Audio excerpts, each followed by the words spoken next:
Okey, sebelum saya nak jawab soalan yang lain ni, saya nak sebut satu hasil perbincangan Jawatankuasa Fatwa Perlis.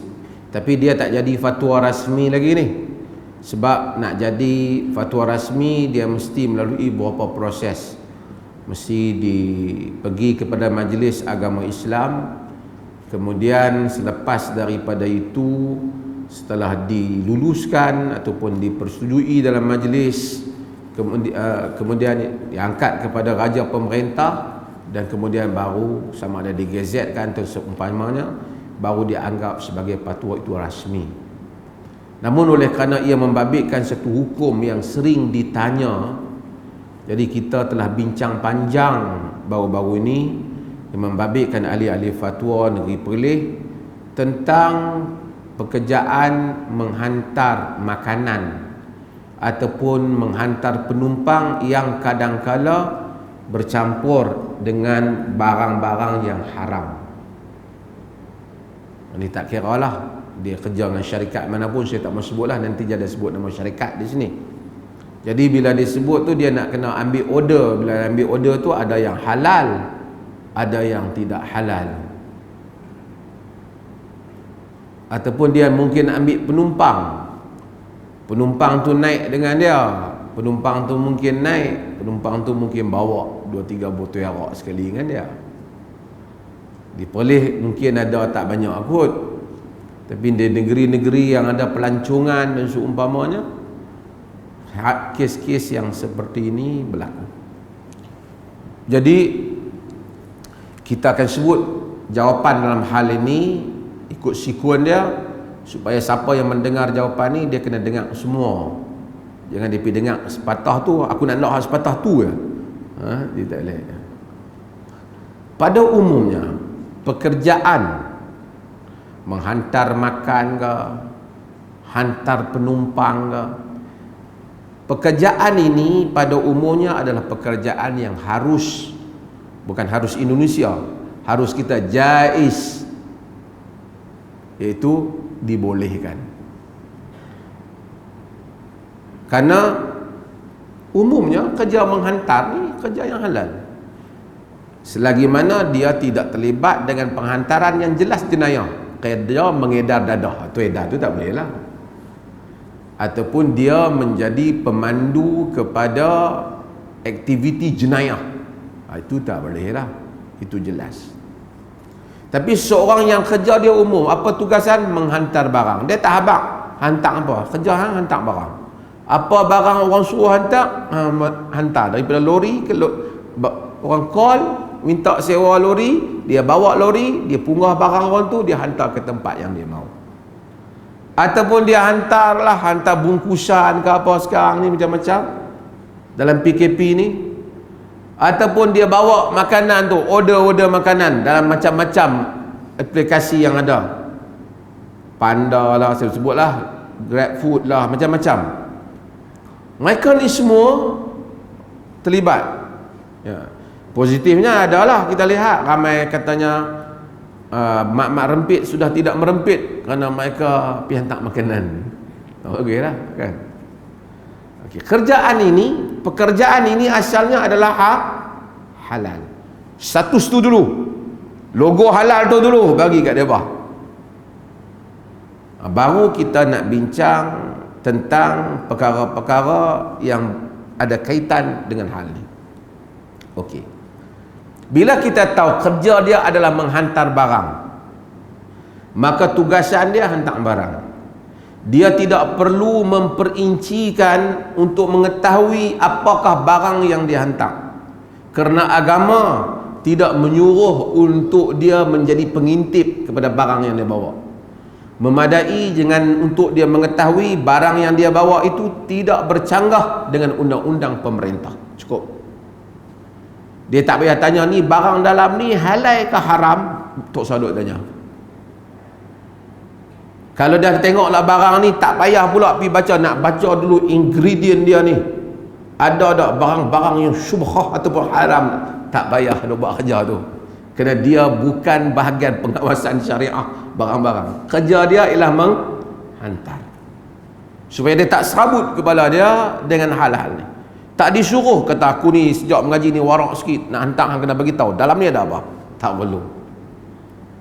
Tengok sil dia penghantar, selamat dia dari segi undang-undang, tidak dianggap sebagai mengedar dadah dan seumpamanya, dia lakukan tugasan itu.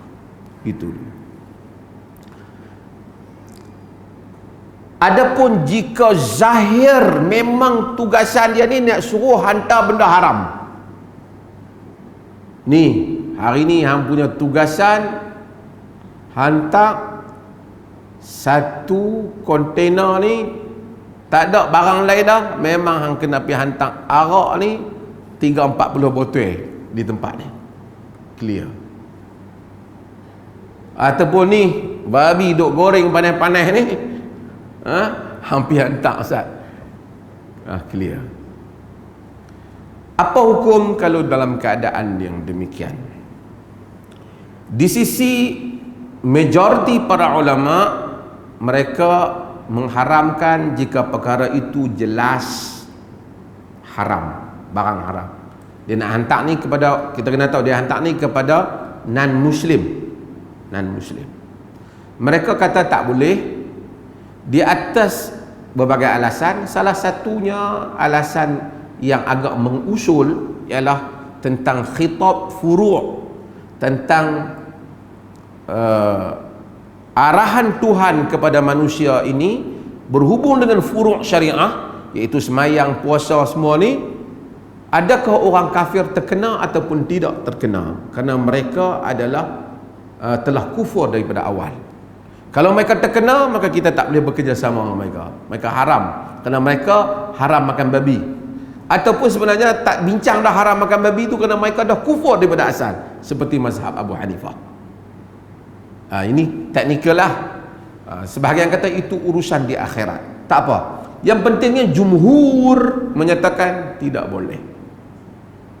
Sementara mazhab Abu Hanifah menyatakan jika dia hantar, kerjanya hanya menghantar kepada non-muslim, dan dia bukan produce benda tu, bukan dia yang perah arak, dia hantar saja, dan non-muslim tu yang nak minum, bukan muslim, termasuklah khinzir. Sebenarnya arak lebih berat daripada khinzir, kerana khinzir makan dosa jugalah kalau siapa makan, tapi arak ada kesan lain lagi, dia boleh bahaya orang lain, dia mabuk, dia pukul orang dia. Tapi sehingga para fuqaha seperti Ibn Abidin membuat contoh arak. Kata dalam mazhab Hanafi dia boleh hantar. Hanafi dia kata boleh hantar. Majoriti kata tak boleh. Hanafi kata boleh selagi bukan dia yang produce benda tu, dia hanya menyampaikan saja. Kita dalam perbincangan menyatakan kita minta supaya orang awam mengikut mazhab jumhur dalam hal ini. Tak usah hantar. Melainkan jika sekiranya dia tidak ada pekerjaan dan pendapatan, melainkan itulah pendapatannya, jika hilang pendapatan itu menjadi satu beban yang besar pada diri dia, maka bolehlah dia mengamalkan mazhab Hanafi dalam satu tempoh sehingga dia berusaha mendapatkan pekerjaan lain yang lebih selamat. Kalau dia ada pilihan, dia pilih. Kalau tak ada pilihan, dia amal qaul Hanafi itu sehingga dia mendapat pekerjaan lain. Okey. Macam mana jika asal itu halal tapi sampingan itu haram? Contohnya apa? Contohnya seperti dia pemandu teksi, tumpang teksi dia, satu orang bukan Islam naik dengan teksi dia, dia bawa arak satu, sebelah bekas ni duk pegang kiri kanan, dia kata bawa saya nak balik rumah. Jadi apabila bawa dia akan bawa juga sekali dengan arak dia. Apa hukum hal ni? Contoh yang lain, misalnya orang sewa lori dia nak bawa nak pergi pindah rumah, hangkutlah semua barang rumah, peti air lah, mesin basuh lah, juga hangkut sekali 2 tong arak bubuh dalam lori itu sekali, dia sewa sekaligus.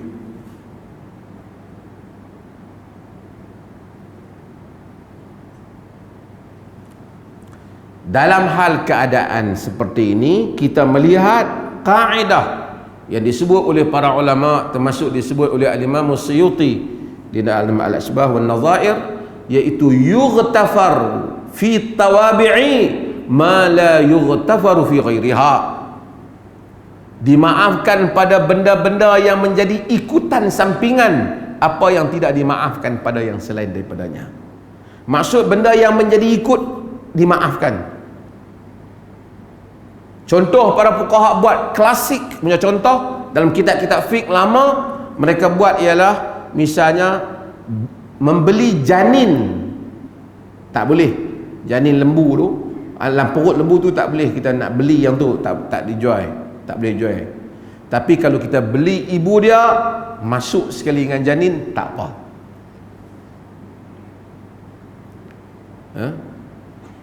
Beli sewa pokok yang tengah berbuah belum masak lagi. Ada perbincangan fuqaha ni. Yang tak pasti buah tu masak ke tak, mungkin gugur tengah jalan, tak boleh. Tapi kalau dah kita beli kebun semua sekali, termasuk dengan buah-buah tu, walaupun belum masak lagi, boleh.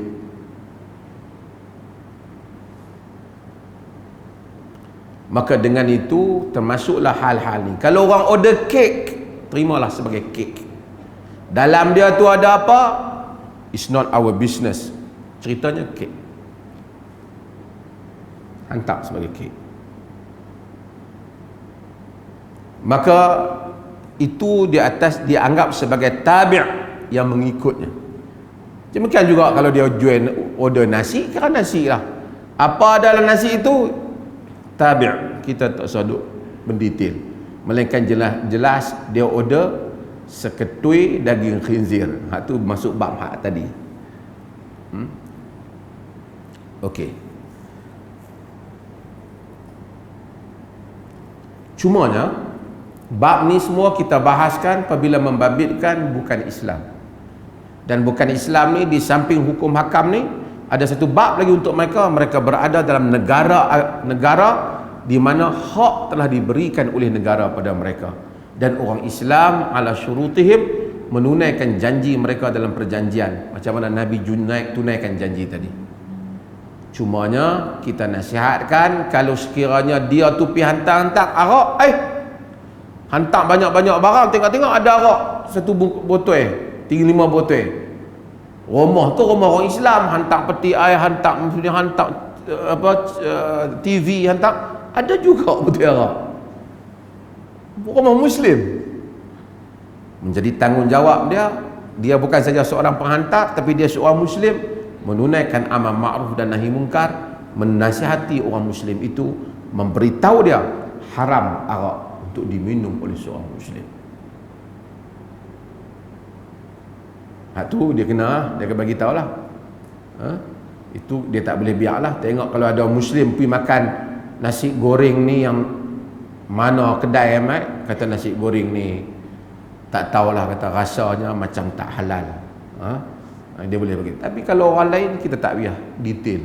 Dia ambil, dia order, mungkin dia nak bagi anjing dia makan ke, dia nak makan ke, itu kita tak detail. Ini secara umum dalam urusan ni bagi yang bertanya, supaya mudah-mudahan mereka dapat penjelasan.